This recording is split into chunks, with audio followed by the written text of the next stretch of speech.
Hi friends, smart kitchen for യുയിലേക്ക് എല്ലാവർക്കും സ്വാഗതം. എൻ്റെ കൂട്ടുകാർക്ക് എല്ലാവർക്കും വലിയ പെരുന്നാൾ ആശംസകൾ. ഇന്നൊരു കേക്കിൻ്റെ റെസിപ്പിയാണ് കാണിക്കുന്നത്.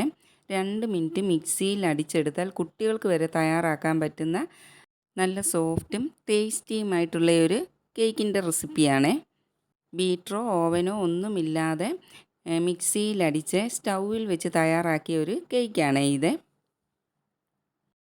നിങ്ങൾക്കിത് കാണുമ്പം തന്നെ അറിയാമല്ലോ എന്ത് സോഫ്റ്റായിട്ട് നമുക്ക് കേക്ക് കിട്ടിയിട്ടുണ്ടെന്ന്.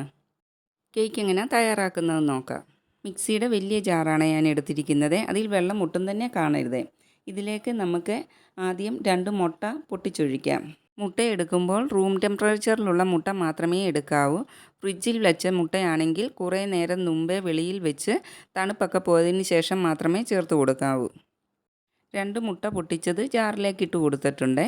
ഇനി ഇതിലേക്ക് 1/2 കപ്പ് പഞ്ചസാരയും കൂടി ചേർത്ത് കൊടുക്കാം.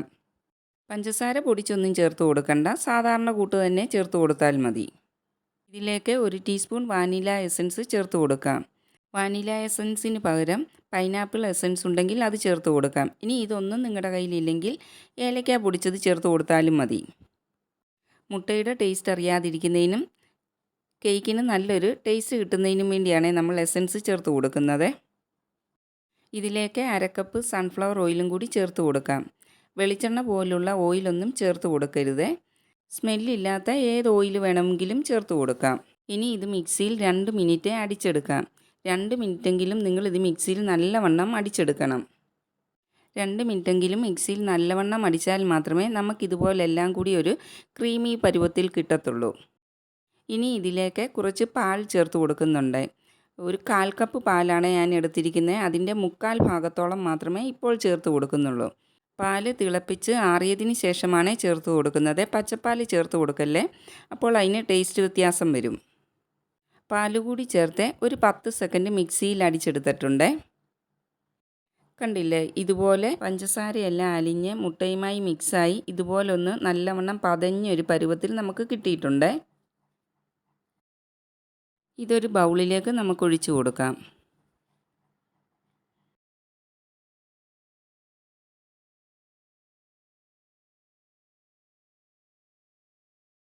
ഒരു പാത്രത്തിലേക്ക് അരിപ്പ വെച്ച് കൊടുത്ത ശേഷം അതിലേക്ക് 1 കപ്പ് മൈദപ്പൊടി ഇട്ട് കൊടുക്കാം. നിങ്ങൾക്ക് വേണമെങ്കിൽ മൈദയ്ക്ക് പകരം ഗോതമ്പ് പൊടി ചേർത്ത് കൊടുക്കാവുന്നതാണ്.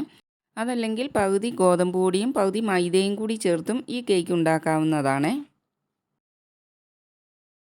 ഇനി ഇതിലേക്ക് 1 ടീസ്പൂൺ ബേക്കിംഗ് പൗഡറും 1/4 ടീസ്പൂൺ ബേക്കിംഗ് സോഡയും ചേർത്ത് കൊടുക്കാം. അപ്പത്തിനൊക്കെ നമ്മൾ ചേർക്കുന്ന സോഡാപ്പൊടിയില്ലേ, അത് തന്നെയാണ്. ഇതെല്ലാം ടീസ്പൂൺ അളവിലെടുക്കുമ്പോൾ ഇതെല്ലാം കുമിഞ്ഞിരിക്കുന്ന പോലെ ആകരുത്. പൊടികളെല്ലാം ലെവൽ ചെയ്ത് വേണം സ്പൂണിലെടുക്കാൻ. 2 പിഞ്ച് ഉപ്പും കൂടി ചേർത്ത് കൊടുത്തിട്ടുണ്ട്. പൊടികളെല്ലാം സ്പൂൺ കൊണ്ട് പൊടികളെല്ലാം ശേഷം ഇടഞ്ഞെടുക്കാം. പൊടിയിൽ കട്ടയോ തരിയോ ഒക്കെ ഉണ്ടെങ്കിൽ ഇടഞ്ഞെടുക്കുമ്പോൾ ഇതുപോലെ അരിപ്പയിൽ കിട്ടും. ഇടഞ്ഞെടുത്തിരിക്കുന്ന മൈദയുടെ ഈ പൊടി നേരത്തെ നമ്മൾ മിക്സിയിൽ അടിച്ചു വെച്ചിരിക്കുന്ന മുട്ടയുടെയും പഞ്ചസാരയുടെയും ഒക്കെ കൂട്ടിലേക്ക് കുറേശ്ശെ ചേർത്ത് കൊടുക്കാം. ഇടഞ്ഞു വെച്ചിരിക്കുന്ന പൊടിയിൽ നിന്നും ആദ്യം പകുതി ചേർത്ത് കൊടുക്കാം. ഇതുപോലൊരു വിസ്ക് ഉപയോഗിച്ച് നമുക്ക് നല്ലവണ്ണം ഒന്ന് മിക്സാക്കി കൊടുക്കാം. ഒട്ടും തന്നെ കട്ടകളില്ലാതെ വേണം മിക്സാക്കി എടുക്കാൻ.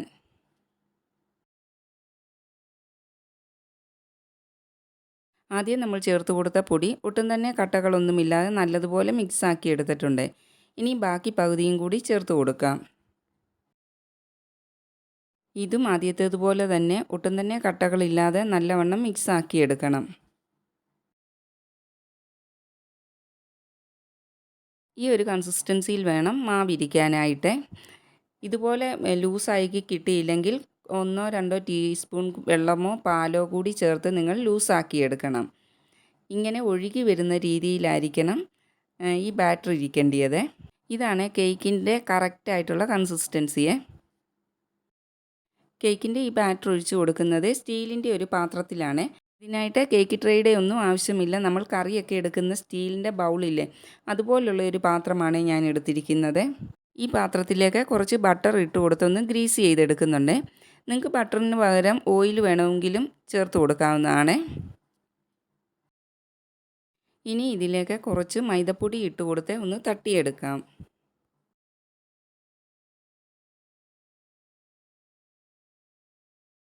പൊടി തട്ടി വെച്ചിരിക്കുന്ന പാത്രത്തിലേക്ക് കേക്കിൻ്റെ ബാറ്റർ ഒഴിച്ചു കൊടുക്കാം.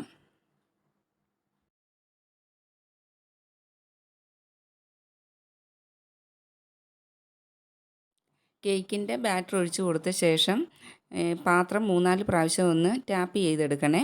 എയർ ബൗൾസൊക്കെ ഉണ്ടെങ്കിൽ ഒന്ന് പൊട്ടിപ്പോകാനാണ്. ഞാനത് മറന്നുപോയി. അത് കാരണം എൻ്റെ കേക്കിൽ കുറച്ച് എയർ ഹോൾസൊക്കെ ഉണ്ടായിരുന്നേ.